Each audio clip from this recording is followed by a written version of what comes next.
ছোটোবেলা থেকে আজ পর্যন্ত একটুও বদলায়নি এই আনন্দটা। কলকাতার নিকো পার্ক মানে আমাদের ফ্যামিলি মেমোরির স্পেশাল জায়গা। ছোটোবেলায় বাবা মায়ের হাত ধরে নিকো পার্কে যেতাম, আর এখন আমরা দুজনেই আমাদের দুই মেয়েকে নিয়ে একইভাবে সেই আনন্দটা বাঁচিয়ে রাখছি। আগে বড় মেয়েকে নিয়ে সকাল সকাল বেরোতাম, 11টা-12টার মধ্যে ঢুকতাম, আর ফিরতে ফিরতে সেই সন্ধে।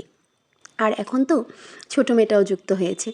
দুজনে মিলে এমন মজা করে যে না নিয়ে গেলে আমাদেরই খারাপ লাগে। তাই এবছর কলকাতা যেতেই একটা দিন শুধু নিকো পার্কের জন্যই রেখেছিলাম। সবচেয়ে স্পেশাল ছিল প্রথমবার ওয়াটার কিংডম এক্সপিরিয়েন্স। আগে শিলিগুড়িতে ওয়াটার পার্কে খেললেও ছোটোটা তখন অনেকটাই ছোট ছিল, তো তাই একটু ভয় পেত। কিন্তু এবছর নিকো পার্কে ঢুকেই এমন এনজয় করেছে যে দেখে আমার মনটা ভরে গেছে।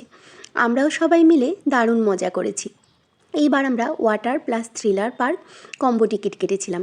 তার সাথে পেয়েছিলাম কমপ্লিমেন্টারি পিৎজা এবং 1 গ্লাস করে Coca Cola. Sweet pizza, sweet corn দিয়ে পিৎজা দিয়েছিল, একদম পারফেক্ট রেট। সব মিলিয়ে এবছরও নিকো পার্ক আমাদের জন্য হয়ে রইল মজা, হাসি আর অসংখ্য সুন্দর মুহূর্তের একটা ভাণ্ডার। কিছু জায়গা কখনো পুরনো হয় না, শুধু স্মৃতিগুলো নতুন হয়ে যায় বারবার, তাই না? তোমাদের কেমন লাগে নিকো পার্ক জানিও।